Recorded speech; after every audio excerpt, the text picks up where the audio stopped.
Hi friends, Sitarampuram వెళ్ళి video తీశాను. చాలా అద్భుతంగా శ్రీకృష్ణ దేవాలయము, శివాలయము చాలా అద్భుతంగా చిత్రీకరించారండి. చాలా గ్రామ ప్రజలు చాలా సహకారంతో జామాయిలు, పత్తి చేనులు, ఇక్కడ పామాయిలు, రోడ్డు ఇరువైపులా మొక్కలు ఆక్సిజన్తో నిండి ఉన్నాయండి. ఇక్కడ కలుషితమైనటువంటి వాతావరణం లేదు.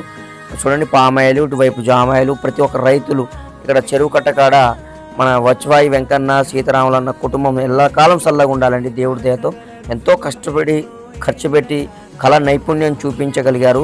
శివాలయము, నాగదేవత, అదేవిధంగా మన సర్వైపాపన యుద్ధానికి వెళ్ళేటట్టే ఉంది కదా రియల్గా చూస్తుంటే. ఆ బాణము అన్నీగా చూడండి, ఆ కళకి ఎన్ని వేల కోట్లు పెట్టినా మనకు తక్కువే. ఆయన కుటుంబం ఎల్లకాలం చల్లగా ఉండాలి. సీతారాముల ప్రజల యొక్క దీవెనలతో చల్లగా ఉండాలండి. చూడండి ఎంత అద్భుతంగా చిత్రీకరించారో. ఆ ఊర్లో బెస్ట్ చిత్రకళ ఏదంటే గౌడన్నల యొక్క కళా నైపుణ్యము చాలా అద్భుతంగా ఉందండి. చూపించారు, అది ప్రపంచంలో నెంబర్ 1గా చూపించారు. ఎక్కడ లేదండి ఇలా. చాలా అదృష్టం అండి సీతారాంపురం ప్రజలు గౌడన్నలు చేసుకున్న అదృష్టం ఏంటంటే వాళ్ళు దాత ఇవ్వడం. చాలా అద్భుతంగా చిత్రీకరించారు. చూడండి, ఒక స్వర్గం ఉన్నట్టే ఉంది. ఆ దేవాలయం చూపించారు. సర్వైపాపన్న ఆ బూట్లు, కత్తి, ఆ విల్లు, బాణము, ఆ నిఘా యుద్ధానికి పోయేటట్టే ఉందండి.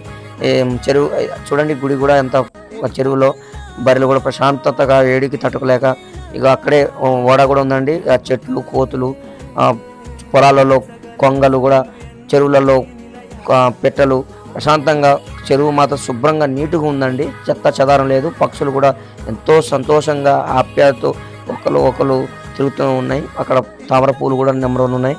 అక్కడ ఆవులు కానీ గేదెలు కానీ ఆ ఊర్లో ఆ పెద్ద పెద్ద సైజు దున్నపోతులు ఉన్నాయండి.